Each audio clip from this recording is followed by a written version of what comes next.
আচ্ছা, এর আগের দিন আমরা কি আলোচনা করেছিলাম? প্রাকৃতিক অঙ্গজ জনন উদ্ভিদের। আজকে আমরা আলোচনা করবো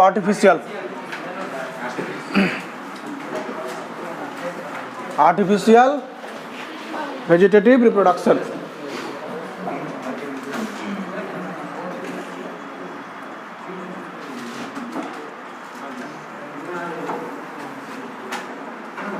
লেখা বুঝতে পারছো তোমরা? হ্যাঁ, এখানে বুঝতে পারছো? পারা যাচ্ছে? চলো। আচ্ছা, এর আগের দিন আমরা আলোচনা করেছিলাম প্রাকৃতিক অঙ্গজ জনন। প্রাকৃতিক অঙ্গজ জননে যেখানে আপনা আপনি অঙ্গজ জননটা আপনা আপনি হচ্ছিল।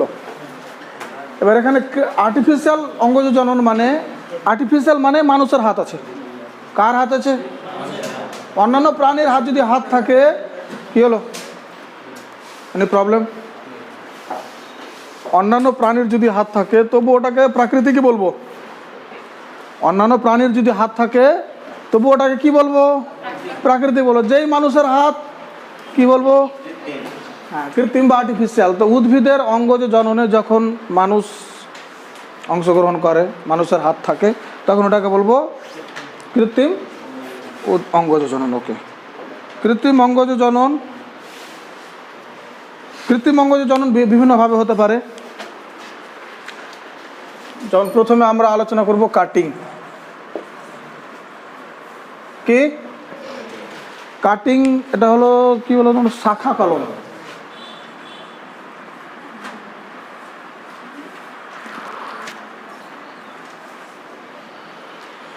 দেখো, কাটিং বা শাখা কলম করার জন্য উদ্ভিদের কাণ্ড থেকেও হতে পারে, মূল থেকেও হতে পারে, পাতা থেকেও হতে পারে।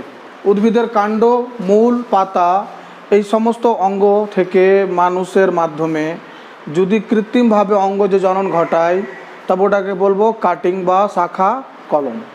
কি কাটিং বা শাখা কলম? তো শাখা কলমে কি হয় যে উদ্ভিদের কাণ্ড বা মূল বা পাতা কিছু নিলাম, হেলদি, অবশ্যই কী নিতে হবে?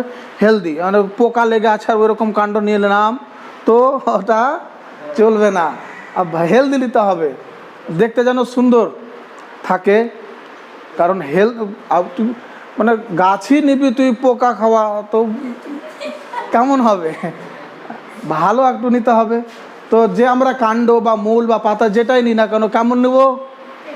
হেলদি। ওকে, তো এই হেলদি কাণ্ড পাতা যেই নিই কেন আমি কাণ্ড নিয়ে এখন তোমাদের বুঝাচ্ছি শাখা কলমটা। তো এখানে কমসে কম 4 থেকে 5টা পর্ব থাকতে হবে। কি থাকতে হবে? 4 থেকে 5টা পর্ব। খুব সিম্পল ডায়াগ্রাম আঁকছি, একদম কঠোর ডায়াগ্রাম না।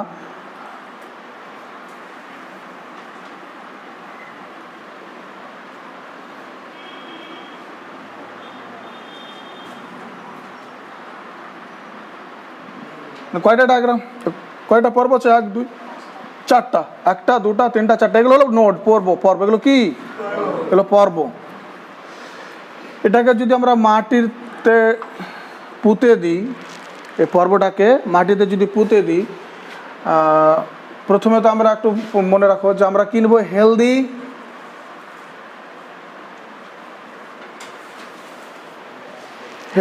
রুট, স্টেম আর লিফ, কাণ্ড, পাতা, মূল, এগুলো নেবো, হেলদি নেবো। ঠিক আছে? তারপরে আমরা কি করবো? ওটাকে আমরা তো প্রথমে চুজ করলাম যে এই কাণ্ডের আমরা শাখা কলম করব। তো গাছ চুজ করলাম, তারপরে তো ডাল কাটতে হবে না? তো তারপরে আমার যেটা পছন্দ হলো সেটাকে কেটে নেব। পাতা তো পাতা কেটে নেব, ডাল তো ডাল কেটে নেব, মূল তো মূল কেটে নেব, কাটলাম। তারপরে কাটা অংশটাতে আমরা লাগাবো, অ্যাপ্লাই করব অক্সিন। কী করব? Apply auxin. অক্সিন নাম শুনেছো তোমরা? কি এটা? অক্সিন হলো উদ্ভিদ হরমোন না? এবার এটাকে মাটিতে পুঁতে দেবো। কি করব? আচ্ছা, মাটিতে পুঁতে দেবো, পরে বলছি। এখানে অক্সিন লাগিয়ে আমরা মাটিতে পুঁতে দিয়েছি। মাটিতে পুঁতে দেওয়ার পর এই পর্বগুলো থেকে অ্যাডভেন্টিসিয়াস রুট, মূল সৃষ্টি হবে। মাটির নিচের পর্বগুলো থেকে কি সৃষ্টি হবে? মূল। আর মাটির উপরে যে পর্বগুলো ছিল এগুলো থেকে কি সৃষ্টি হবে? মানে এখান থেকে স্যুট বের হবে, কাণ্ড পাতা এগুলো সৃষ্টি হবে। আর ধীরে ধীরে এটা কি নতুন একটা কি পাবো, নতুন একটা প্ল্যান্ট পাবো না? তো এইভাবে নতুন প্ল্যান্ট বা গাছ পাওয়ার পদ্ধতিকে বলা হয় শাখা কলম। কি শাখা কলম বুঝতে পারলা? শাখা কলম বুঝতে পেরেছো? তো শাখা কলমে,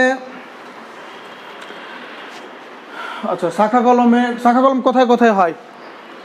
আমাদের বইয়ে আছে লেবু, তারপরে তেঁতুল, গোলাপ, জবা, বেগুনীয়, মানে কাণ্ডের মাধ্যমে হবে গোলাপ, জবা, আর মূলের মাধ্যমে লেবু, তেঁতুল, আর পাতার মাধ্যমে হবে বেগুনীয়। ঠিক আছে? তারপরে দেখো লেয়ারিং।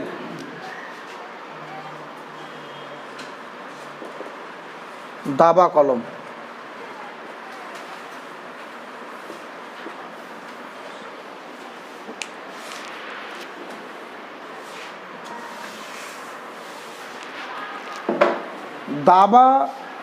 দাবা কলম। দাবা মানে দাবো, দেবে দাও। বুঝতে পারবা কেমন করে দাবা কলম কেমন করে হয়। যে দাবা কলম হলো যে অঙ্গজ জননের এমন একটা পদ্ধতি যেখানে আমরা এগুলোতে যে পড়লাম শাখা কলম, তো কাণ্ড, মূল, পাতাগুলো কেটে নিচ্ছিলাম। দাবা কলমে কাটবো না, প্যারেন্ট যেটা প্ল্যান্ট আছে, জনিত্রী গাছ, ওই গাছে ডাল লেগেই আছে, আর ওটাকে দেবে মাটিতে ভরে দেবো। মাটিতে যখন ভরে দেবো, তো যে অংশটা মাটির ভেতরে আছে চলে গেছে, ওখান থেকে সৃষ্টি হবে অস্থানিক মূল, অ্যাডভেন্টেসিয়াস রুট, আর ওখান থেকে তৈরি হবে নতুন একটা গাছ। ওকে, অঙ্গজ জননের এই রকম পদ্ধতিকে বলা হয় লেয়ারিং বা দাবা কলম। লেয়ারিং বিভিন্নভাবে হতে পারে। দেখো লেয়ারিং কী কীভাবে হতে পারে। লেয়ারিং একটা হলো গ্রাউন্ড লেয়ারিং।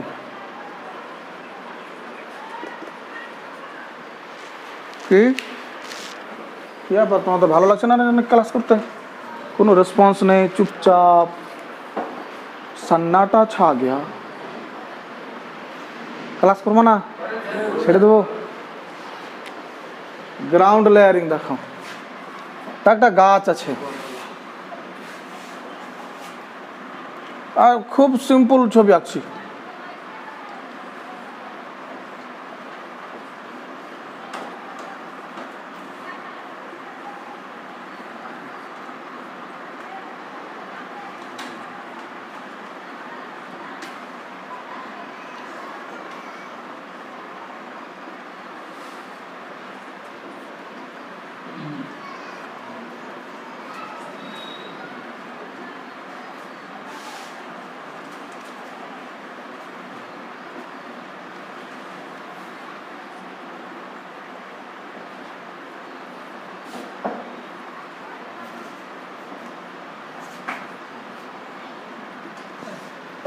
ঠিক আছে, এটা একটা গাছ।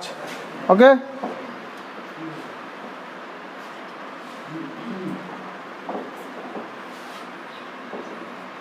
এখান থেকে শিকড় আছে। গ্রাউন্ড লেয়ারিংয়ে কি বলছে, যে গাছের যে কাণ্ড আছে, এই কাণ্ডকে পাতাগুলো ছুটিয়ে নেব। পাতাগুলো কি করব? রিমুভ লিফ, পাতাগুলো ছুটিয়ে নাও। এবার এই কাণ্ডকে বেন্ড করো, বেঁকিয়ে মাটির তলায় নিয়ে এসো।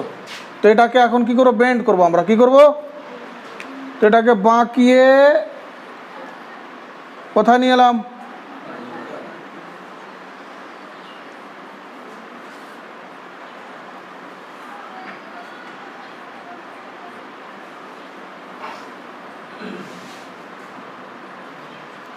এটা কোথায় আছে? হ্যাঁ, মাটির নিচে আছে। আর বলছে যে এখানে মানে মাটি দিয়ে ঢেকেও দাও, কভার উইথ ময়েশ্চার, একটু কাদা মাটি দিয়ে এটাকে ঢেকে দিলাম। হ্যাঁ হ্যাঁ বল, হ্যাঁ বল না। হ্যাঁ ওগুলোই। তারপরে কিছুদিন পর এখান থেকে কি সৃষ্টি হবে? অ্যাডভেন্টেসিয়াস রুট। অস্থানিক মূলের সৃষ্টি হবে। যখন অস্থানিক মূলের সৃষ্টি হবে এটাকে আমরা কেটে দেবো, কেটে দিলাম। এখন নতুন উদ্ভিদ পেলাম না পেলাম না পেলাম। এটা হলো গ্রাউন্ড লেয়ারিং। কি? সরল দাবা কলম। কি? সরল দাবা কলম। এর উদাহরণ হলো স্ট্রবেরি আর জুই। কি? হ্যাঁ, সরল দাবা কলমের উদাহরণ। তারপরে দেখো, তারপরে কি আছে? টিপ লেয়ারিং।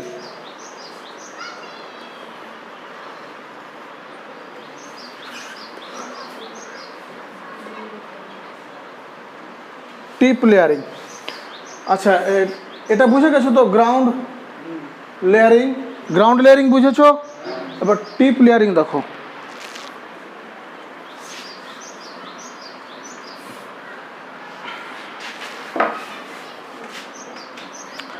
এটা মাটি লেভেল ছিল, তো যে কাণ্ডটা ছিল, আমি অন্য গাছের কথা বলছি এখন, তো এই কাণ্ডর অগ্রভাগকেই আমরা মাটির নিচে ভরে দেবো।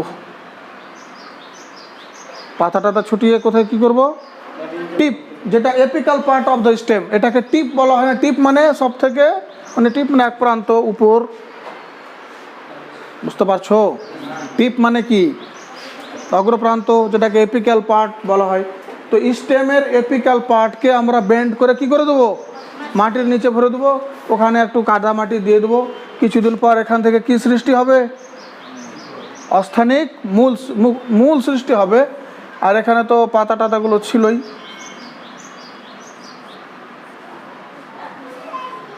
আর যখন দেখবো যে মূল সৃষ্টি হয়ে গেছে, এখান থেকে কেটে দেবো।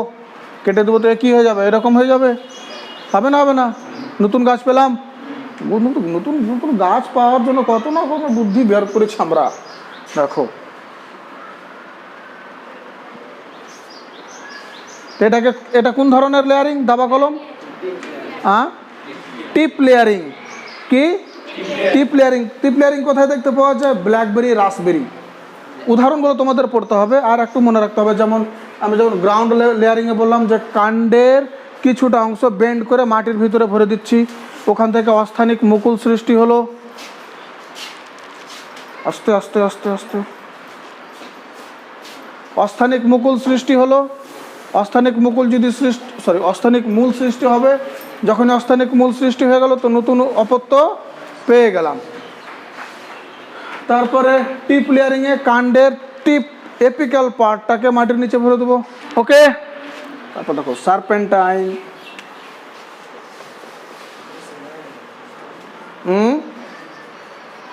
কি বলছো বলো?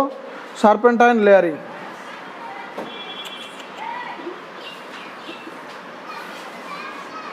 সার্পেন্টাইন লেয়ারিং কি এটা বুঝে গেছো? চলো, একটা ছবিতেই হয়ে যাবো, অত বারবার ছবি আঁকতে হবে না, সময় লাগছে না ছবি আঁকতে। সার্পেন্টাইন লেয়ারিংয়ে বলছে যে যে কাণ্ডগুলো একটু লম্বা আছে। আচ্ছা, তোমরা একটা জিনিস লক্ষ্য করো যে এই সমস্ত গাছগুলো যে আছে, যেগুলোতে আমরা লেয়ারিং করছি, কাণ্ডকে বাঁকাতে হচ্ছে না। এখন তুমি আমের গাছের কাণ্ডকে বাঁকিয়ে মাটিতে ভরতে পারবা? তো তার মানে এই গাছগুলো অবশ্যই কেমন হবে? খুব উঁচুও হবে না, আর কাণ্ডটা কেমন হবে? নরম হবে। তো কিছু গাছের কাণ্ড লম্বা হয় বেশি, কি হয়, আর ওটাকে মানে বেশ কিছু জায়গায় ওটাকে বেন্ড করব। এখানে একবার বেন্ড করলাম, এখানে একবার বেন্ড করলাম, বুঝতে পারলা? কয় জায়গায় বেন্ড করলাম?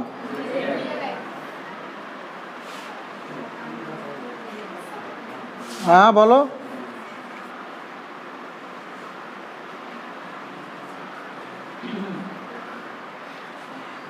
এগুলো পাতা, বুঝতে পারছো? হ্যাঁ, এবার এই যে জায়গায় বেন্ড করেছি, এই বেন্ড করা জায়গায় মাটির নিচে রেখেছি, তো মাটির নিচে রাখতে গেলে তো উপর থেকে তো কিছু চাপা দিতে হবে, হবে না? হবে না? তো এই চাপাটা দেবো আমরা উর্বর মাটির চাপা দেবো, কাদা মাটি, গোবর সার থাকবে। কিছুদিন পর এখান থেকে কি সৃষ্টি হবে? অ্যাডভেন্টেসিয়াস রুট। এখান থেকেও সৃষ্টি হবে অ্যাডভেন্টেসিয়াস রুট, ঠিক আছে? যখন দেখবো যে অ্যাডভেন্টিসিয়াস রুট অস্থানিক মূল সৃষ্টি হয়ে গেছে, এখান থেকে কেটে দেবো, এখান থেকে কেটে দেবো। তো দেখো আমরা কয়টা গাছ পাচ্ছি। এখান থেকে এটাকে কেটে দিলাম, এখান থেকে একটা গাছ, এখান থেকে একটা গাছ, আর এখানটা একটা তো ছিলই। নতুন অপত্য পেলাম না পেলাম না? পেলাম। এখানে কোনো মানে শুক্রাণু, ডিম্বাণু বা ফার্টিলাইজেশন এগুলো কিছু হয়েছে? গ্যামেট লেগেছে কি এখানে? গ্যামেট লাগেনি। এই পদ্ধতিটাকে বলা হয় সার্পেন্টাইন লেয়ারিং। কি এর উদাহরণ হলো ছাগল বটি।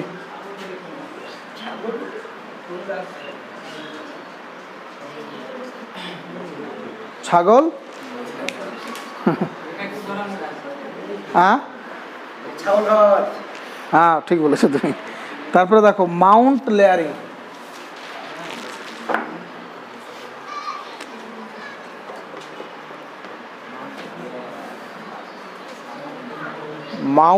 মাউন্ট না, মাউন্ট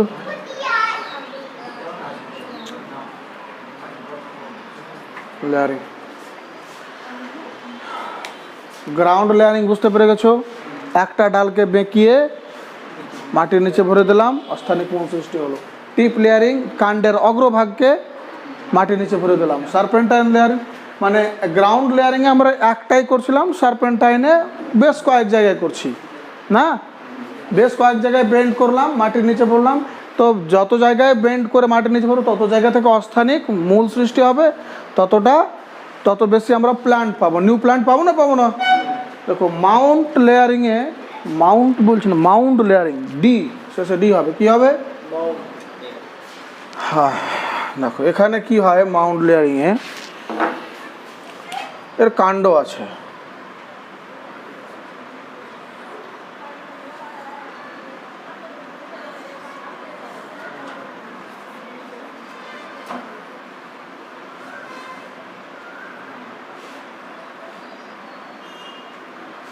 কাণ্ডের নিজস্ব পাতাটা তো অবশ্যই হবে, কাণ্ড আছে তো।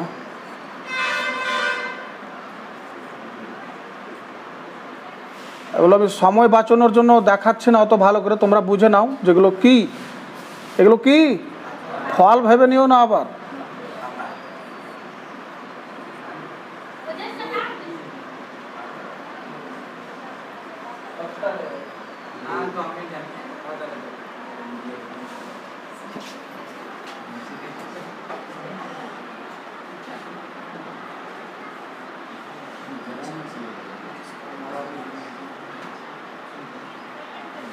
ঠিক আছে, তো বলছে যে কিছু কিছু গাছে কাণ্ডগুলোতেই আমরা মাটি চাপা দিয়ে দিই।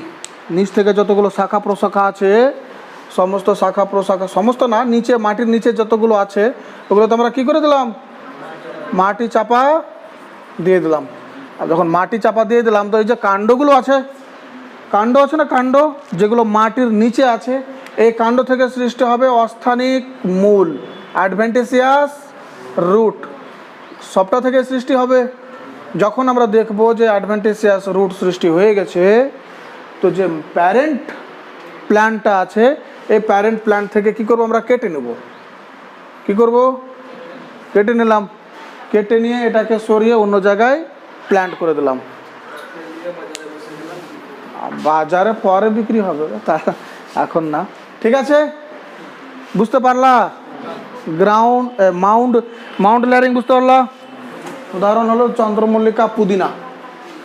চন্দ্রমল্লিকা, পুদিনা।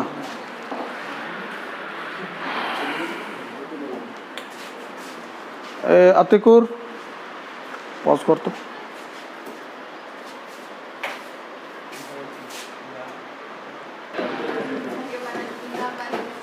চলো তো, আচ্ছা এদিকে দেখো, আর্টিফিশিয়াল ভেজিটেটিভ রিপ্রোডাকশনে আমরা প্রথম পেলাম কাটিং, শাখা কলম, তারপরে লেয়ারিংয়ের মধ্যে কী কী পেলাম? গ্রাউন্ড লেয়ারিং, টিপ লেয়ারিং, সার্পেন্টাইন লেয়ারিং আর মাউন্ট লেয়ারিং।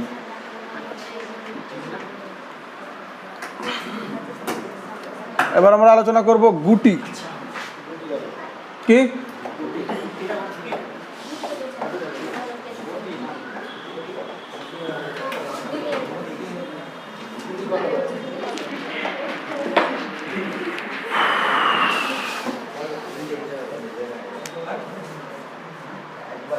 এখানে লিখছি দেখো পয়েন্টটা। গুটি বালানটা বলো তো, টি ডাবল ই না, না তো তোমাদের গুটি কলম হয়তো লেখা আছে। দেখো গুটি বা গুটি কলম কি, যে একটা উদ্ভিদ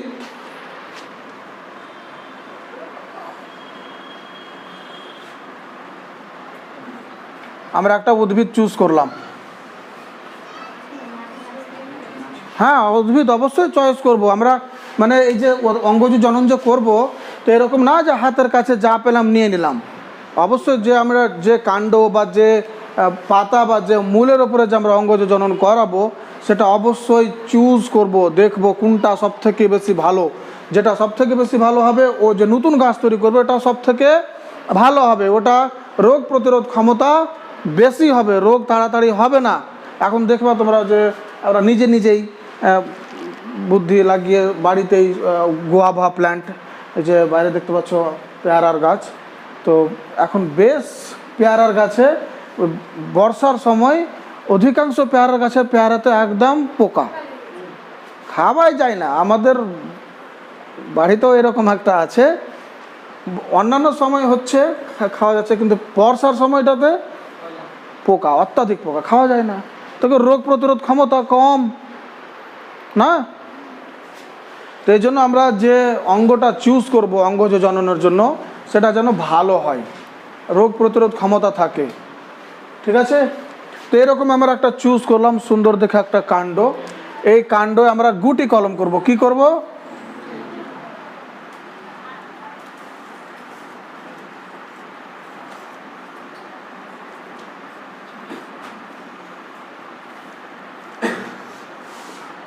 তো গুটি কলম করার জন্য কি কি করতে হয়, প্রথমে আমরা একটা কাণ্ড চুজ করলাম। এই কাণ্ড চুজ করার পর কাণ্ডের যে ছাল আছে, যেটাকে ছাল বলা হয়, ছাল দেখেছো না, কাণ্ডের ছাল, বার্ক বলা হয় যেটাকে, তো বার্কটাকে চেঁচে নেবো, স্লাইসড করে নেবো। কি করব? তো বার্ক চেঁচে নিল, তো ভেতরে তো কান আছে কিছু না কিছু,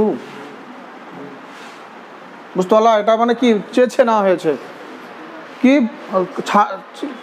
বার্ককে কি বলি, কি বললাম আপনাকে? আরে উপরের অংশটাকে কি বলা হয়? ওটাকে ছেঁচে নিলাম, কি ছাল, ছাল, ছাঁচ না ছাল, ছেঁচে নিলাম, ঠিক আছে। এরপরে এখানে অ্যাপ্লাই করব আমরা কৃত্রিম অক্সিন, আমরা আর্টিফিশিয়াল হরমোন যেগুলো উদ্ভিদ হরমোন, তো কৃত্রিম অক্সিন এখানে অ্যাপ্লাই দিয়ে দিলাম, ঠিক আছে, এক দুই কিছুটা দিয়ে দিলাম। তারপরে গুটি কলম এবার কি করব, এখানে যুক্ত করব কিছু কাদা মাটি, গোবর, ম্যানিওর আর খড়, ভেজা খড়। কাদা মাটি মানে ময়েস্ট সয়েল, ময়েশ্চার সয়েল মানে কাদা মাটি, আর শুকনো খড়, শুকনো খড়, ডু নো হোয়াট ইজ খড়? শুকনো ঘাস টাস যেগুলো আছে, বা এই যে জমিতে ধান কাটে না, ধান কাটার পর যেটা পাওয়া যায় কাঁড়িটা, হ্যাঁ, তো ওটাকে ভিজিয়ে নিলাম, তো ওটা কী হয়ে গেল, ময়েস্ট গ্রাস হলো না। তো এগুলোকে আমরা এখানে কি করে দেবো, এখানে লাগিয়ে দিলাম, এটা আমি দেখাচ্ছি না, হ্যাঁ দিয়ে এভাবে আমরা এখানে মানে কাপড় দিয়ে বা চট দিয়ে এটা কি করে দেবো, বেঁধে দেবো, বেঁধে দিলাম, কোনো অসুবিধা নেই। আর সময় সময় মানে এখানে একটা কি দিতে হবে, জল দিতে হবে, একদম বালতি বালতি জল ঢালতে হবে না, হালকা হালকা করে ভিজিয়ে রাখতে হবে, ঠিক আছে। গুটি কলম কেমন করে করে বুঝতে পারছো? আরে এগুলো তো আমরা গ্রামের, আমরা সবাই জানি, ওরা তো বাচ্চাতে কত করেছি এগুলো, আমার মনে হচ্ছে যে এগুলো আমরাই লিখেছি না। এবার এই যে এখান থেকে সৃষ্টি হবে অস্থানিক মূলের, কি সৃষ্টি হবে, অস্থানিক মূল সৃষ্টি হবে, আর মূলটা এই যে চট বা কাপড় দিয়েছো না, ওটাকে ভেদ করে বেরিয়ে যাবে। যখন বেরিয়ে যাবে তোমরা বুঝতে পারবো যে অস্থানিক মূল অবশ্যই সৃষ্টি হয়ে গেছে। এবার যখন অস্থানিক মূল সৃষ্টি হয়েছে, তো এখান থেকে আমরা কেটে নেব, কেটে নিয়ে এটাকে অন্য জায়গায় পুঁতে দিব না। এগুলো হয় তোমার লেমন, অরেঞ্জ, গুয়াভা, পেয়ারার গাছে এগুলো খুব সুন্দর হয়। তো গুটি কলম কেমন করে করব, প্রথমে আমরা কি করব, এইরকম করে গুটি কলমে প্রথমে দেখো, গুটি কলমে প্রথমে আমরা কি করব, স্টেম নিব, স্টেম নিলাম, কাণ্ড, হ্যাঁ, হেলদি স্টেম, কি হেলদি, হেলদি, হেলদি স্টেম নিলাম। তারপরে এটার বার্ক, যেটা বার্ক মানে ছাল, ওটাকে ছেঁচে নেব। তো স্লাইস বার্ক, ঠিক আছে, স্লাইস বার্ক। তারপরে এখানে কি অ্যাপ্লাই করব, কৃত্রিম অক্সিন। তারপরে মাটি, গোবর আর ভেজা খড়, এগুলো সয়েল ম্যানুওর আর ময়েস্ট গ্রাস, ঠিক আছে। তারপরে এটাকে কাপড় দিয়ে বেঁধে দেবো, বাইন্ড উইথ ক্লোথস। ক্লোথস বলতে একদম শোরুম থেকে 500 টাকার কাপড় এনে লাগাতে হবে না, বাড়ির ছেঁড়া কাপড়গুলো লাগালেই হয়ে যাবে, ঠিক আছে। এবার যখন অ্যাডভেন্টিসিয়াস রুট বের হবে, অস্থানিক মূল, তখন আমরা এটাকে কেটে নেব, কেটে নতুন জায়গায় প্ল্যান্ট করব। শাহনাজ, বুঝতে পারছো? Hablu, very good. তুমি কাপড় খুলেও পুঁততে পারো আর ওভাবেও পুঁততে পারো, কোনো যায় আসে না। এই দেখো, কেউ যদি কাপড় সহ যদি পুঁতে দেয় কিনা, তো কোনো যায় আসে না, ও অটোমেটিক হয়ে যাবে। তোমরা দেখে থাকবে যে অনেক গাছের গোড়ায় বাধা থাকে, আর বড় হতে হতে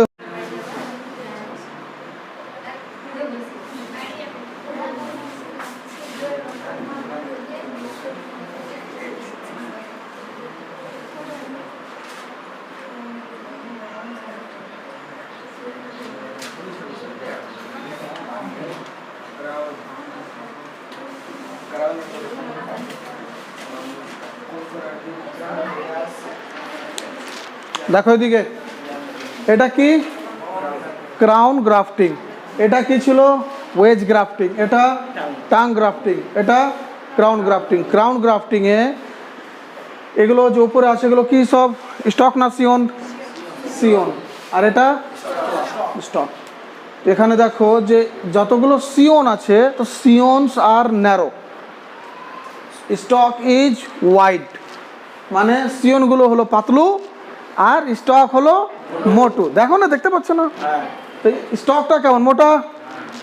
আর এই গ্রাফটিংয়ে আমরা একটা সিয়নে, সরি একটা স্টকে বেশ কয়েকটা সিয়নকে অ্যাটাচ করতে পারছি না। এখানে বিভিন্ন রকমের যে কন্ডিশনগুলো তোমরা দেখতে পেলা, ভি শেপড, মানে ক্যাম্বিয়াম পর্যন্ত ছেঁচে পরিপূরকভাবে কেটে ওখানে সেট করে দেবো, ওখানে সব সেট হয়ে যাবে কি। তারপরে টাইট করে বেঁধে দেবো, এখান থেকে নতুন স্যুট বের হবে।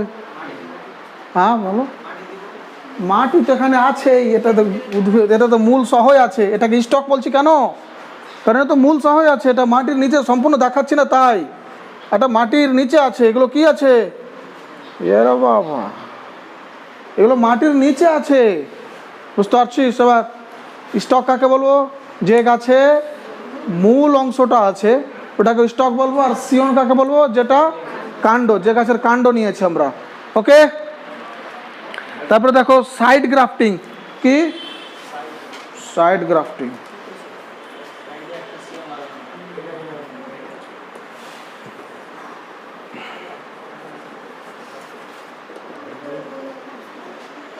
সাইড গ্রাফটিং হলো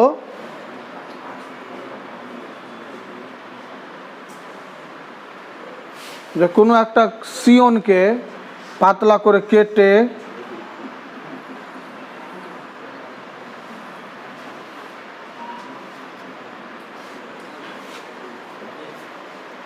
আর এই মোটুটাকে কি বলবো, স্টক, এটা সিয়ন। তো স্টকের সিয়নের যে স্ট্রাকচার, ঠিক ওই রকম পরিপূরকভাবে স্টককে কেটে এই জায়গাতে সিয়নকে আমরা ঘরে টাইট করে বেঁধে দেব। এটা আমরা পড়ছি সাইড গ্রাফটিং। সাইড গ্রাফটিংয়ে সিয়ন স্টক থেকে মোটা না পাতলা? পাতলা। সিয়ন পাতলা, স্টক মোটা। সিয়ন ইজ ন্যারো আর স্টক ইজ ওয়াইড, মোটা। ঠিক আছে, তো তোমরা গ্রাফটিংগুলো বুঝতে পারলা? আবার কোথাও ওয়েজ গ্রাফটিং, ওয়েজ গ্রাফটিংয়ে সিয়ন আর stock same diameter, V shape structure আছে। দেখো এখানে সাটিয়ে দেবো, বেঁধে দেবো, বাস। তারপরে টাং শেপ, টাং গ্রাফটিং, এখানেও ডায়ামিটার সেম। ঠিক আছে, আর এখানে দুটো জিহ্বার মতো পরিপূরক স্থান থাকবে, ওই দুটোকে লাগিয়ে শক্ত করে বেঁধে দেবো। তারপরে ক্রাউন গ্রাফটিং, ক্রাউন গ্রাফটিংয়ে একটা স্টকে অনেকগুলো সিয়ন থাকতে পারে, সিয়নগুলো হবে পাতলা আর স্টক হবে মোটা। সাইড গ্রাফটিংয়ে ওখানে স্টক হবে মোটা, সিয়ন হবে পাতলা, আর এই সিয়নটাকে আমরা সাইড থেকে প্রবেশ করাবো। এগুলোতে দেখো উপর থেকে প্রবেশ করিয়েছি, আর সিয়ন পাশ থেকে প্রবেশ করিয়েছি। কি ওকে? এটা হলো সাইড গ্রাফটিং। নো প্রবলেম, মুছে দিই।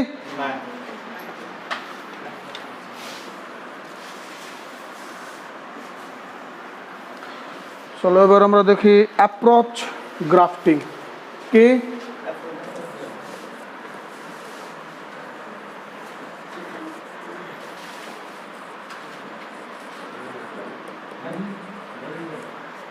Approach grafting.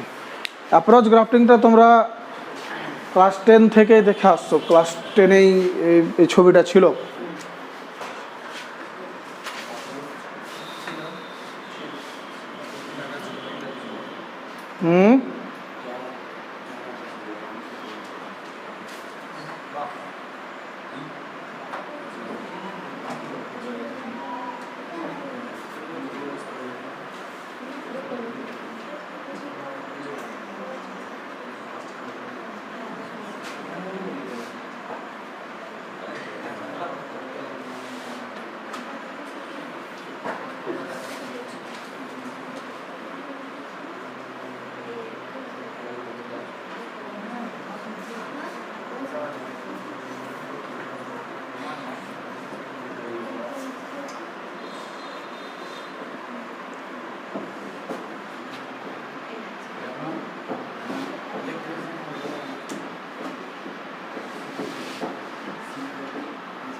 কি কিছু বুঝতে পারছো?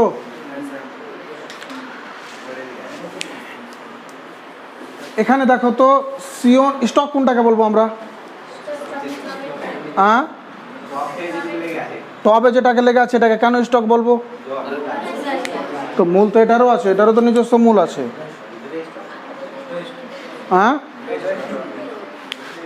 দুটো স্টক হবে।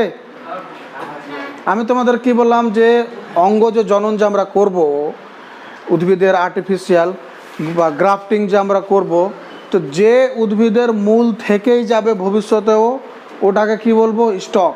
আর যে উদ্ভিদ থেকে আমরা শুধু কাণ্ডটা নিব ওটাকে কি বলবো? তো আমরা এই রকম যে কন্ডিশন হয়, তো এইরকম কন্ডিশনে কি হয় যে এটা হলো মেন একটা গাছ, এটা হলো একটা ছোট গাছ। এই গাছের একটা কাণ্ড, দুটো কাণ্ডকেই ছেঁচে নেওয়া হয়, কি স্লাইস করা হয় আপ টু ক্যাম্বিয়াম পর্যন্ত ছেঁচে নেওয়া হয়। আর দুই গাছেরই মানে এই গাছের আর এই গাছের ক্যাম্বিয়ামকে জোড়া লাগিয়ে দেওয়া হয়। কি করা হয়?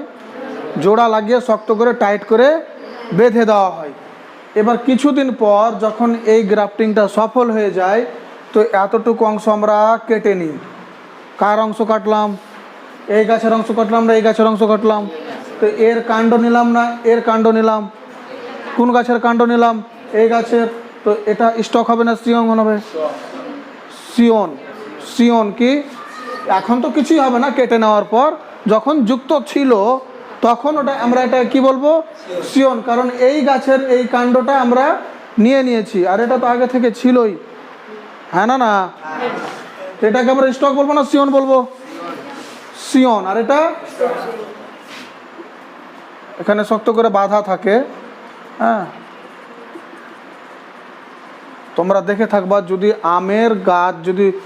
আমের গাছ কিনতে হয় না, আমের গাছ যে লাগাবো আমরা, তো আমের গাছ প্রথমে কিনতে হয়, টবে লাগানো থাকে, কিনে তারপরে ওটাকে কোথাও বাগানে মাঠে টাঠে লাগাতে হয়। দেখেছো কি কোনোদিন তোমরা? তো তোমরা আমের গাছের মিডিলের দিকে দেখবা যে এরকম বাঁধা থাকে আর জোড়া লাগানো আছে, ঠিক আছে? ওটা কি, ওই আমের গাছটা কোন পদ্ধতিতে করা হয়েছে? অ্যাপ্রোচ গ্রাফটিংয়ের মাধ্যমে। কি? অ্যাপ্রোচ গ্রাফটিংয়ের মাধ্যমে। ওকে, তো এগুলো হলো গ্রাফটিং। কি? আচ্ছা, একবার আমি কোথায় গ্রাফটিংয়ে প্রথমে পড়েছিলাম ওয়েজ গ্রাফটিং, ঠিক আছে? ওয়েজ গ্রাফটিংয়ে V shape structure. Tongue grafting, ওখানে দুটো ভি শেপ বা টাং লাইক স্ট্রাকচার। ক্রাউন গ্রাফটিংয়ে সিয়নগুলো পাতলা আর স্টকটা ছিল মোটা, একটা স্টকে অনেকগুলো সিয়ন যুক্ত হতে পারে। তারপরে সাইড গ্রাফটিংয়ে এখানেও স্টক মোটা হবে, সিয়ন পাতলা হবে, কিন্তু সিয়নটাকে সাইড থেকে আমরা লাগাবো।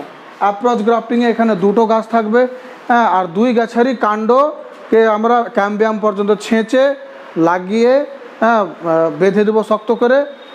যখন এই গ্রাফটিং সফল হয়ে যাবে তখন একটা গাছের কাণ্ড আমরা কেটে নেব, ঠিক আছে? এটা হলো অ্যাপ্রোচ গ্রাফটিং। ওকে, দেখো এবার একটা বার্ড গ্রাফটিং আছে। গ্রাফটিংয়ের একটা বার্ড গ্রাফটিং। বার্ড মানে কি বলেছিলাম তোমাদের? মুকুল। কি? তো যদি কোনো উদ্ভিদের, হ্যাঁ, এটা অত ইম্পর্টেন্ট তো সবই। এক মিনিট,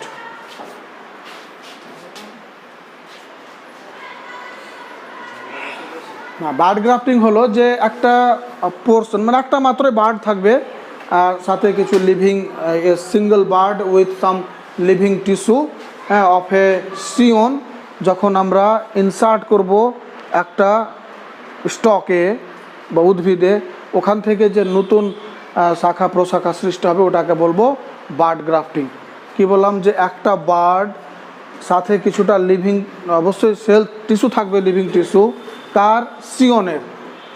আমরা এতক্ষণ পর্যন্ত যে সিয়নগুলো পড়লাম, এখানে কোনো মুকুল ছিল কি কাণ্ড? কিন্তু যদি সিয়নে একটা মুকুল থাকে, সিয়নে যদি মুকুল থাকে আর ওটাকে যদি আমরা ইনসার্ট করাই স্টকে, তখন ওটাকে বলবো বার্ড গ্রাফটিং। বুঝতে পারলো না? বুঝতে পেরেছো? হ্যাঁ, না হলে না বলো। সত্যি না পারলে অবশ্যই বলবা যে পারিনি স্যার। তারপর দেখো মাইক্রো প্রোপাগেশন, অনুবিস্তার,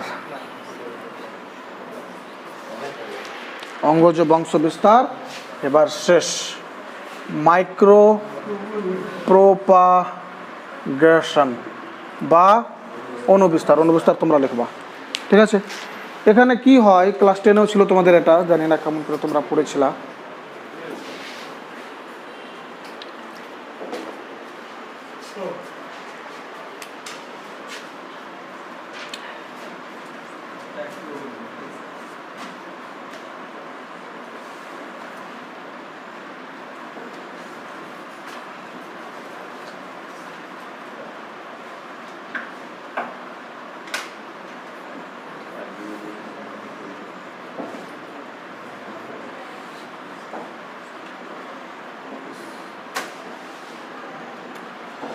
যেটা একটা উদ্ভিদ, তো মাইক্রো প্রোপাগেশন বা অনুবিস্তার যে করব আমরা, এর জন্য প্রথমে আমাদের লাগবে উদ্ভিদের মুকুল বা কোষ। একটা জন্য কী লাগবে? কলা বা কোষ লাগবে। কি? তো কলা বা কোষ যে আমরা নিব, আমরা এমন জায়গা থেকে কলা বা কোষ নিব যে জায়গাটা হলো উদ্ভিদের ভাজক কলা, মানে যেখানে কোষগুলো বিভাজন করতে পারে। কি? উদ্ভিদের ভাজ্য কলা কোথায় থাকে? অগ্রপ্রান্তে। কোথায়? এখানে অবশ্যই থাকে, উদ্ভিদের অগ্রপ্রান্তে যেটাকে আমরা বলছি কচি পাতা বলে না, tip, apical part of the stem, ওখানে কি পাবো? ভাজ্যকলা পাবো না? পাবো না? তো ওই জায়গা থেকে আমরা একটা কি বলবো, যে একটা কলা নিলাম। কি নিলাম? এটা কি?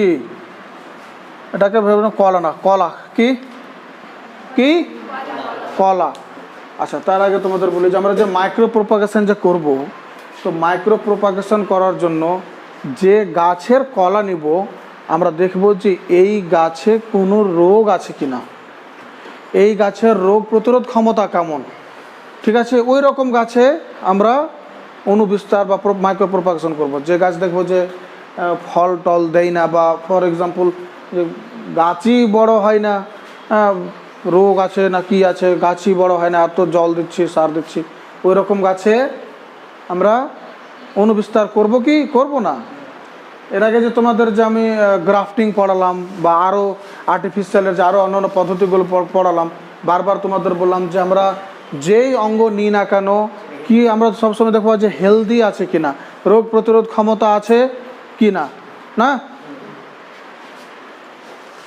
তো আমরা যে কলাটা নিলাম এটাকে বলা হয় এক্সপ্ল্যান্ট। কি? এক্সপ্ল্যান্ট। কি বলবো? এক্সপ্ল্যান্ট। এই কলাকে আমরা স্থানান্তরিত করব একটা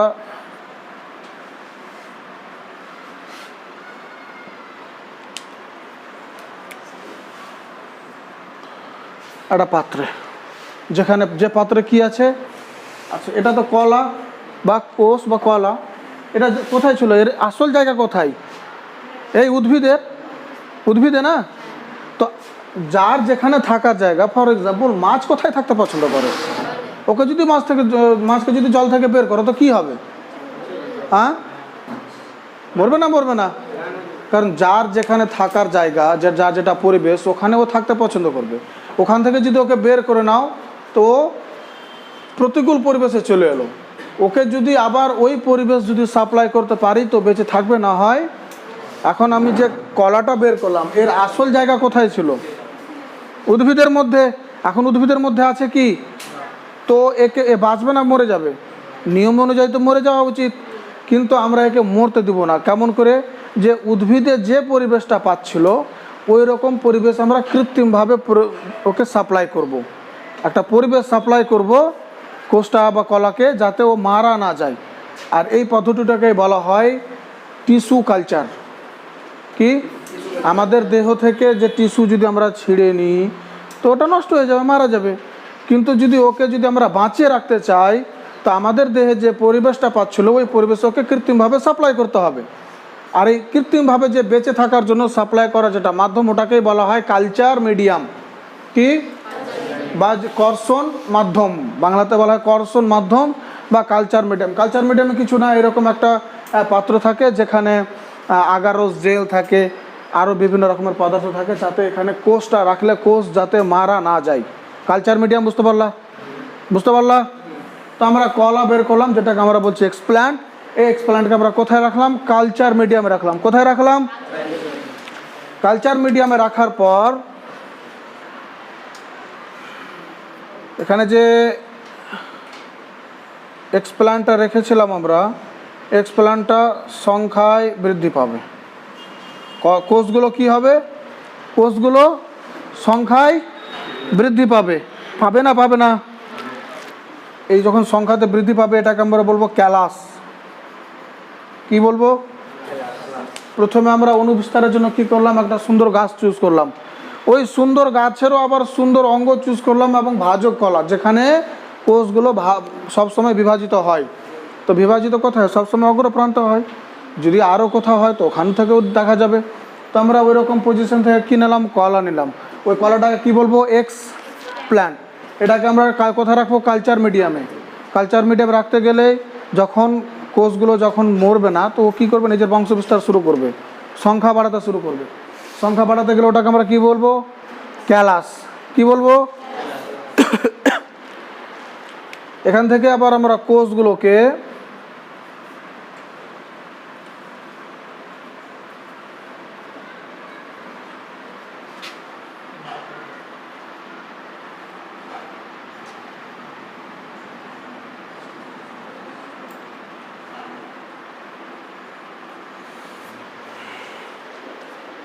এখান থেকে আমরা এখানে সাপ্লাই করব, ঠিক আছে?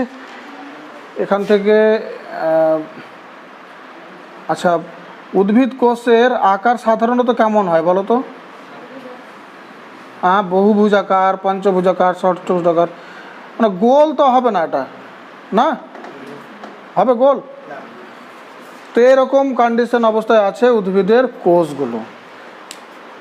এই অবস্থাটাকে আমরা বলবো এমব্রয়েড। কি?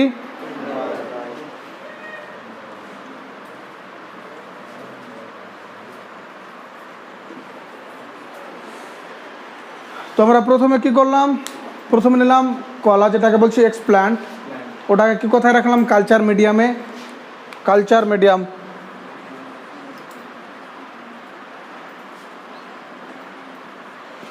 তারপরে এক্সপ্ল্যান্ট থেকে আমরা কি পেলাম? কালচার মিডিয়ামে ক্যালাস। ক্যালাস থেকে আমরা কি পেলাম? এমব্রয়েড। এই এমব্রয়েডকে আমরা একটা একটা করে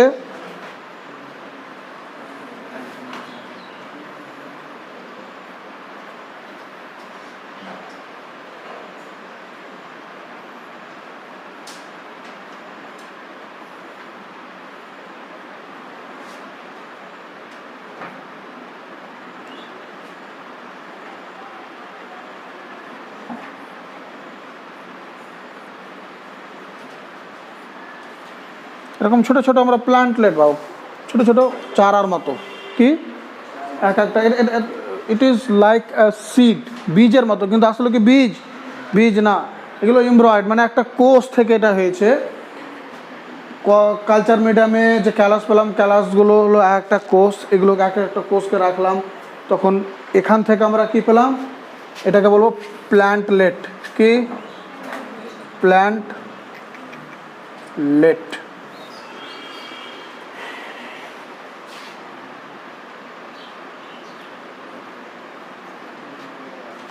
এগুলো হলো তুলা। কি? এগুলো মাথায় তুলা লাগানো কেন আছে বলছি। এবার যখন প্ল্যান্টলেট তৈরি হয়ে গেল, তো এখান থেকে বের করে ওটাকে মাটিতে প্রথমে টবে রাখে, তারপরে মাটিতে পুঁতে দেওয়া হয়, ঠিক আছে? এই মাইক্রো প্রপাগেশন বা অনুবিস্তার করার জন্য উদ্ভিদের যে আমরা অঙ্গ নিলাম, তো যে অঙ্গটা নিলাম, প্রথমে তো অঙ্গ নিব, তারপরে না কলা পাবো। তো ওই অঙ্গতে বা যদি কলাও নিই, ওখানে তো ভাইরাস বা ব্যাকটেরিয়া থাকতে পারে, পারে না? পারে না। তো যাতে ভাইরাস বা ব্যাকটেরিয়া না থাকে, এই জন্য নির্বীজকরণ করা, মানে খুব সুন্দর করে এগুলো কি বলবো যে পরিষ্কার করা হয়। পরিষ্কার বলতে সার্ফ আর সাবান দিয়ে পরিষ্কার ভাবিও না আবার, হ্যাঁ, এর আলাদা পদ্ধতি আছে, অ্যালকোহল দিয়ে, ঠিক আছে? ওকে।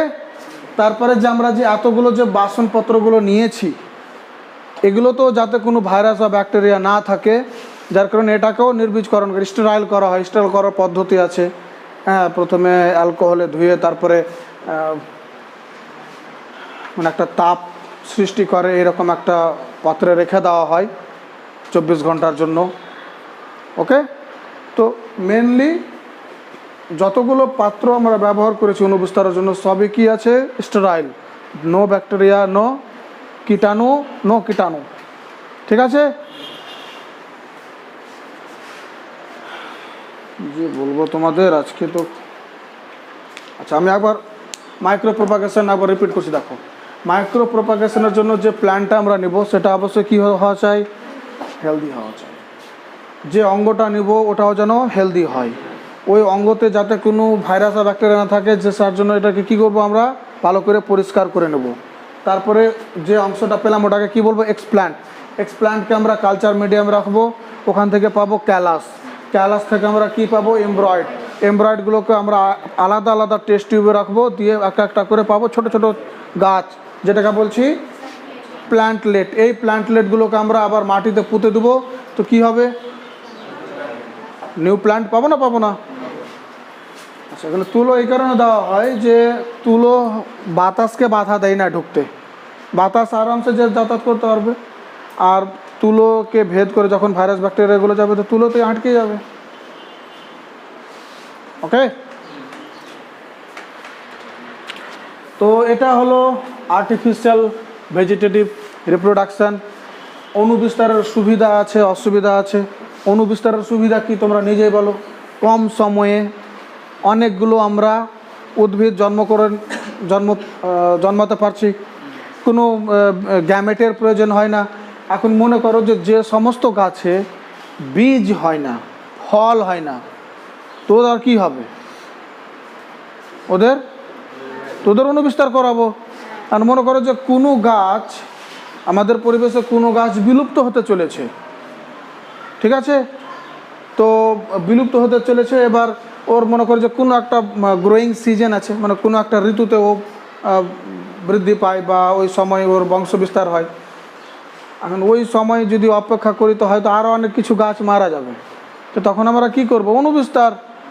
অনুবিস্তার করবো, বুঝতে পারছো? অনুবিস্তারের এগুলো হলো সুবিধা। কি তো তোমাদের বইয়ে লেখা আছে, একটু ভালো করে আরও তোমাদের পড়তে হবে। অনুবিস্তারের অসুবিধা সাধারণত সেরকম কিছু নেই।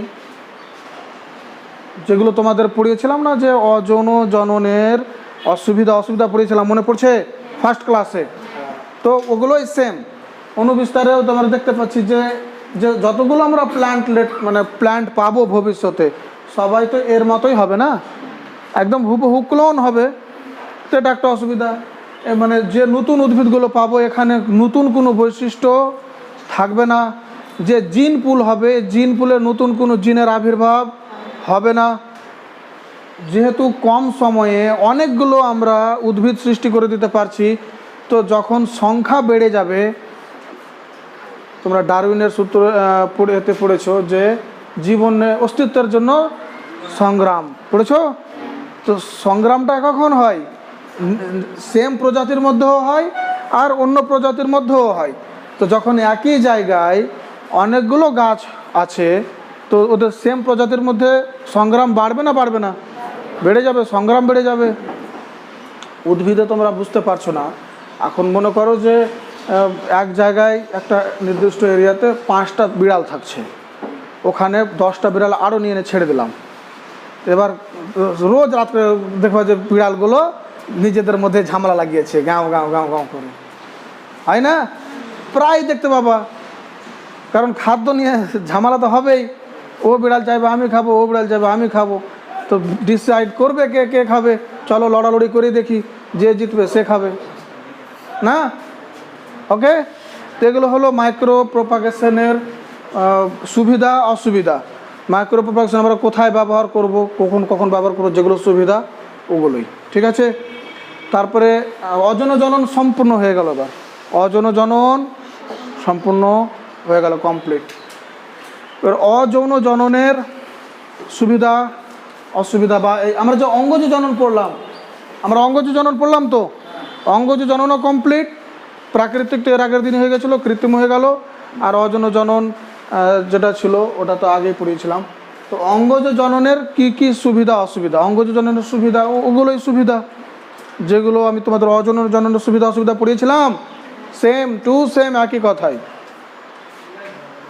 চলো বন্ধ করবে।